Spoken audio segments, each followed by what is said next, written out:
Hey guys, welcome back to AJ arts. और आज के इस वीडियो में मैं आपको बताऊंगा कि आप लोग कैसे कर सकते हो इस ड्राइंग को शेड। तो अगर आपने इस ड्राइंग का आउटलाइन ट्यूटोरियल नहीं देखा है तो यहाँ पे आपको लिंक मिल जाएगा, आप देख सकते हो जाके। ठीक है, तो मैंने एक पोल किया था, उसमें पूछा था मैंने आपसे कि आपको क्या चाहिए, शेडिंग या कलरिंग। और मैक्सिमम लोगों ने कहा था कि उन्हें शेडिंग के ऊपर वीडियो चाहिए, तो ये रही शेडिंग के ऊपर वीडियो। और इस ड्राइंग को शेड करने के लिए मैं यहाँ पे यूज़ करने वाला हूँ इन 3 पेंसिल्स का, 4B, 2B और HB। तो ये 3 पेंसिल यूज़ करूँगा मैं इस ड्राइंग को शेड करने के लिए। ओके, तो डिटेल में हम लोग बात करेंगे अबाउट शेडिंग। तो शुरू करते हैं हम लोग video without wasting any time.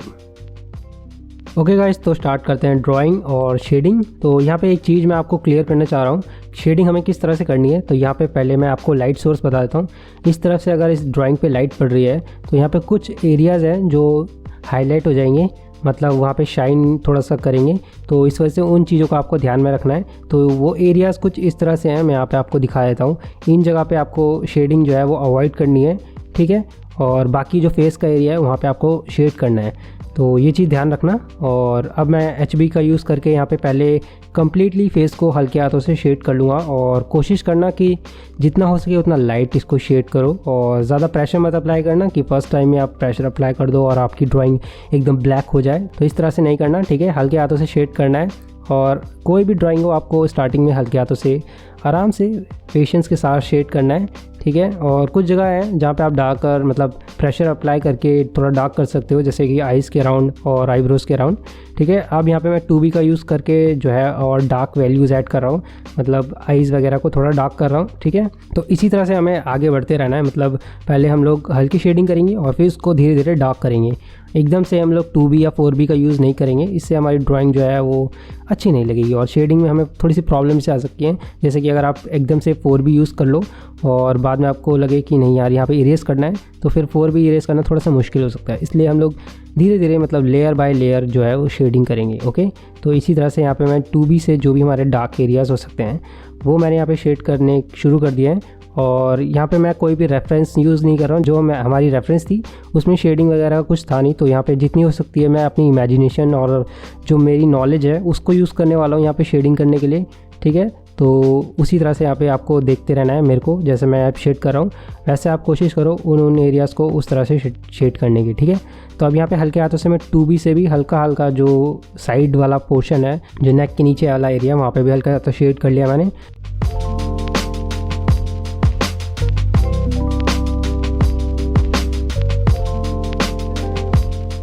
अब यहाँ पे मैं क्या कर रहा हूँ, मैं अपना एक पेंट ब्रश यूज़ कर रहा हूँ जो कि मैं ब्लेंडिंग के लिए यूज़ करता हूँ, ठीक है। इस तरह से आपके पास भी कोई अगर ब्रश हो वो यूज़ कर सकते हो आप ब्लेंडिंग के लिए, बहुत ही अच्छा रहता है और बहुत ही आसानी से ब्लेंड हो जाता है, ठीक है। अब यहाँ पे ऊपर बढ़ेंगे हम लोग, जो हमने यहाँ पे बैंड टाइप का ड्रॉ कर रखा था वो उसको भी शेड कर लेते हैं अच्छे से।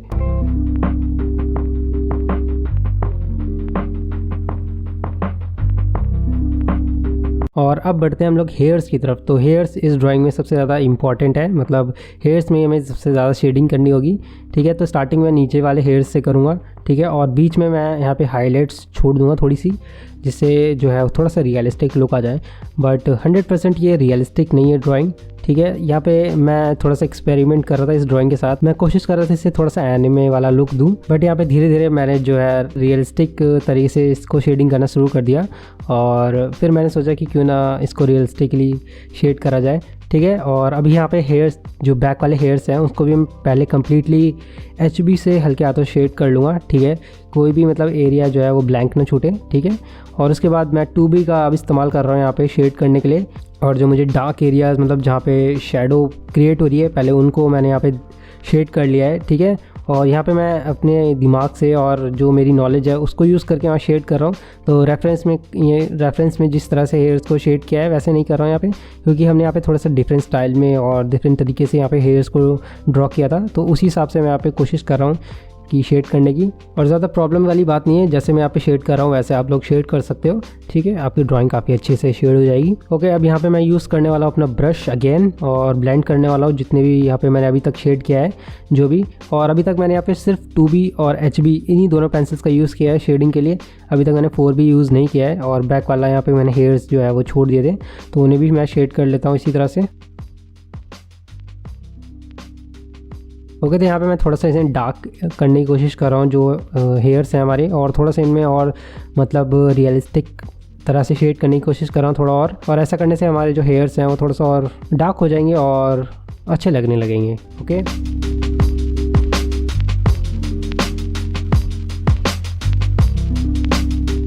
और अब बढ़ते हैं हम लोग नीचे वाली बॉडी की तरफ। यहाँ पे हल्के हाथों से मैंने बॉडी को भी शेड कर लिया है HB का यूज़ करके अगेन, और जो नेक के नीचे हमारी शेडो जो क्रिएट हो रही है उसको भी यहाँ पे दिखा दिया है। ठीक है, और अब बढ़ते हैं हम लोग ईयर्स की तरफ। ईयर्स मैंने छोड़ दिए हैं यहाँ पे, तो वो अब शेड कर लेता हूँ आराम से। और फिर बढ़ते हैं हम लोग अपने जो हमारा मोर पंख है उसको शेड करेंगे फिर हम लोग। ओके, तो कम्प्लीटली मैं यहाँ पे मोर पंख को बिल्कुल शेड नहीं कर रहा हूँ। जो हमारा इनर वाला जो सर्कल टाइप का दिख रहा था उसमें मैंने थोड़ा शेड किया, और जो बाहर वाला एरिया है वहाँ पे मैंने फैदर्स टाइप के मतलब लाइंस वगैरह खींच के थोड़ा उसको दिखाने की कोशिश करी है। ठीक है, और अगर कम्प्लीटली इसको डार्क कर देंगे तो ये हेयर्स के साथ एकदम मिक्स हो जाएगा और वो अच्छा लुक नहीं देगा, तो इसलिए यहाँ पे थोड़ा सा ऐसे लाइट रखा है मैंने। और यहाँ पे साइड में जो हमने फ्लिक ड्रॉ करी थी उसको भी हम शेड कर लेते हैं। ओके गाइस, तो ये इतना हो जाने के बाद हमारी ड्राइंग मतलब जो हमारा फेस है वो हमने कम्प्लीटली शेड कर लिया है। और अब मैं 4B का यूज़ करके थोड़ा सा डार्क करने वाला हूँ। जो कुछ एरियाज़ हैं और जो हेयर्स वगैरह हैं वहाँ पे थोड़ा सा डार्क करने वाला हूँ। और अगर आपको ड्राइंग को थोड़ा और स्मूथ करना है तो आप यहाँ पे इस टाइप की ईयरबड इसका भी यूज़ कर सकते हो, थोड़ा सा और स्मूथ हो जाएगी आपकी शेडिंग जो फेस का एरिया है उसको। ठीक है, और अगर ना आप नहीं भी करते हो तो इट्स ओके, आप ऐसे भी छोड़ सकते हो। अब यहाँ पे आपको मैं एक और तरीका बताने वाला हूँ जिससे आप हाइलाइट्स क्रिएट कर सकते हो। तो यहाँ पे आप इरेज़र को यूज़ कर सकते हो, एक अपनी इरेज़र को, और आराम से डैप कर सकते हो, मतलब टैप करके आप वहाँ से आप पेंसिल्स की जो शेडिंग है उसको हल्का सा रिमूव कर सकते हो, जिससे आपकी हाइलाइट्स क्रिएट हो जाएंगी। तो आपको जैसे मैंने आप स्टार्टिंग में बताया था उन एरियाज़ को आपको देखना है और वहाँ पर हाईलाइट्स को थोड़ा सा दिखाना है। ठीक है, और अब हम लोग 4B से शेड करने वाले हैं हेयर्स वगैरह को और थोड़ा सा इसको डार्क करने वाले हैं। ओके,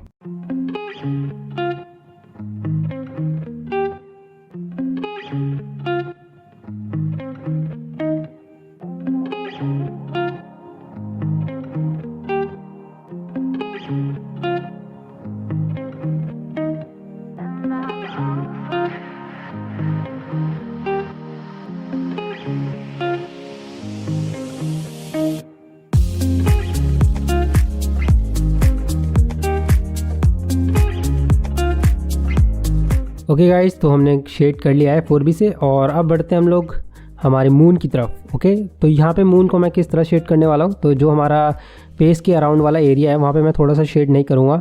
ठीक है, और अभी पता चल जाएगा क्यों नहीं करूँगा, और बाकी जो एरियाज़ है मून का वहाँ पे हम लोग धीरे धीरे शेड करेंगे। ठीक है, स्टार्ट करेंगे मैं HB पेंसिल से। ओके, और कम्प्लीटली यहाँ पे शेड कर रहा हूँ और कोई ज़्यादा यहाँ पे प्रॉब्लम नहीं है, और सिंपल तरीके से यहाँ पे शेड करना है। और अगर आप यहाँ पे थोड़ा सा रफ़ तरीके से शेड करोगे तो भी चलेगा। ठीक है, बट उससे पहले यहाँ पे जो आपने सर्कल्स वगैरह ड्रॉ किए थे मून में वो थोड़ा सा डार्क कर लेना, वरना बाद में अगर आप शेड करोगे तो वो दिखाई नहीं देंगे। ठीक है, तो यहाँ पे अब HB से स्टार्ट करके 2B 4B इस तरह से हम लोग शेड करेंगे, और जितना भी जो आउटर वाला एरिया है मून का वहाँ पे हम लोग थोड़ा डार्क करने की कोशिश करेंगे, और जो एकदम क्लोज एरिया है जो हमारे हेड के अराउंड है वहाँ पे हम लोग जो है वो छोड़ देंगे थोड़ा सा एरिया, और एक ग्लो टाइप का इफेक्ट जहाँ पे आपको मिल जाएगा तो वो यहाँ पे दिखाने की कोशिश कर रहा हूँ।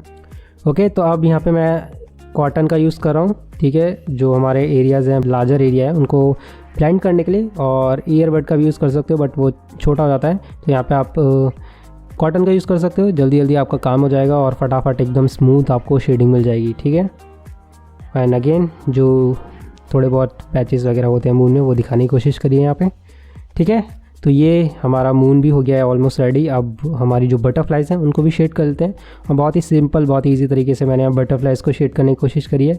बहुत ज़्यादा मतलब एकदम कम्प्लीटली शेड नहीं किया है, आउटलाइंस वगैरह और थोड़ा सा यहाँ पे, क्योंकि ये बहुत ही छोटे ऑब्जेक्ट हैं, मतलब छोटे छोटे यहाँ पे जो है शेडिंग है, तो इसको ज़्यादा यहाँ पे शेड करने की कोशिश मैंने नहीं करी, और थोड़ा बहुत यहाँ दिखा दिया है।